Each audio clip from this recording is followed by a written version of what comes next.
Federal రాజధాని అమరావతి కూడా పైన ఉంటుంది. అది ఇంద్రలోకం, అది ఇంకోటి కావచ్చు. అక్కడ దాన్ని తీసుకొచ్చి ఇక్కడ ఈ వేశ్యలకు రాజధానిగా మారిన ఈ అమరావతిని బాగోదేమో, మరి అట్లా అంటాం బాగోదేమో, మళ్ళీ మీ మీద ఆంధ్రప్రదేశ్ అనేది ఈ రోజున ఈ సెక్స్ వర్కర్లకు అగ్రస్థానంలో ఉంది. కానీ ఆ ఎక్కువ మంది సెక్స్ వర్కర్లు ఎక్కడున్నారంటే అమరావతి చుట్టుపక్కల ప్రాంతాల్లో ఉన్నారు.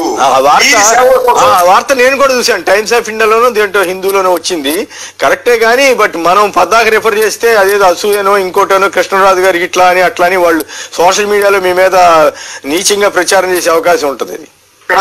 ఇక్కడ వారు నీచంగా వాళ్ళు చెప్పిన దానికి టైమ్స్ ఆఫ్ ఇండియాలో ఎక్కడా ఆంధ్రప్రదేశ్ అమరావతిలో వేసులు ఉన్నారని రాలేదు.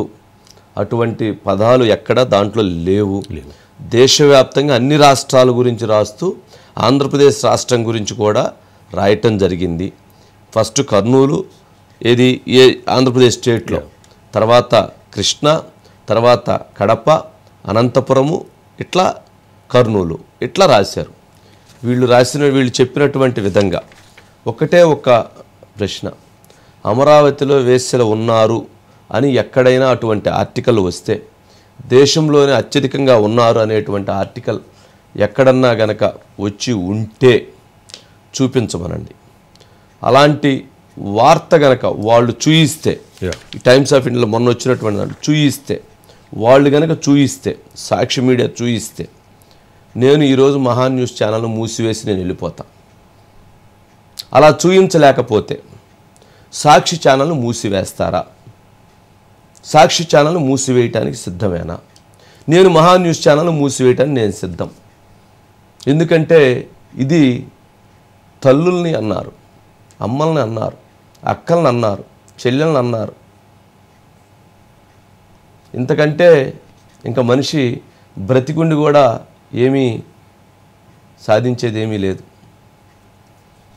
నాది ప్రకాశం జిల్లా, కానీ అమరావతిలో వాళ్ళు చేసినటువంటి త్యాగం చూసిన తర్వాత, వాళ్ళు చేసినటువంటి పోరాటం చూసిన తర్వాత, వాళ్ళు ప్రతి ఒక్కరికి, ఈ రాష్ట్రంలో ప్రతి ఒక్కరికి కూడా వాళ్ళు బంధువులు, వాళ్ళు త్యాగం చేశారు ఈ రాష్ట్రం కోసం. అందుకు నేను సవాల్ చేస్తున్నా, ఈ సవాల్ని స్వీకరించి ముందుకు రాగలిగితే సుధాకర్ రెడ్డి గారిని కూడా పిలుద్దాం డిబేట్కి, కేఎస్ఆర్ని పిలుద్దాం డిబేట్కి, వస్తే జగన్మోహన్ రెడ్డి గారిని పిలుద్దాం డిబేట్కి, భారతి గారిని పిలుద్దాం డిబేట్కి. అట్లాగే నేను ఉంటాను, ఎక్కడంటే అక్కడే కూర్చొని ఆ రోజే ఛానల్కి సంబంధించినటువంటి దాంట్లో సంతకాలు చేసుకుందాం. వాళ్ళు కనుక రాసి ఉన్నట్లుగా వాళ్ళు ప్రూవ్ చేస్తే నేను సంతకం పెట్టి ఛానల్ క్లోజ్ చేసి నేను వెళ్ళిపోతా. అదే గనక దీంట్లో ఎక్కడా కానీ ఆర్టికల్లో లేకపోతే వాళ్ళు ఛానల్ క్లోజ్ చేసి వెళ్ళిపోతారా? ఇది నా సవాల్. సిద్ధమేనా? నేను ఇప్పటి నుంచి సిద్ధం. ఇప్పటి నుంచి 72 గంటల పాటు నేను ఎదురు చూస్తూ ఉంటాను. 72 గంటల పాటు నేను ఎదురు చూస్తూ ఉంటాను. నేను సిద్ధంగా ఉన్నాను.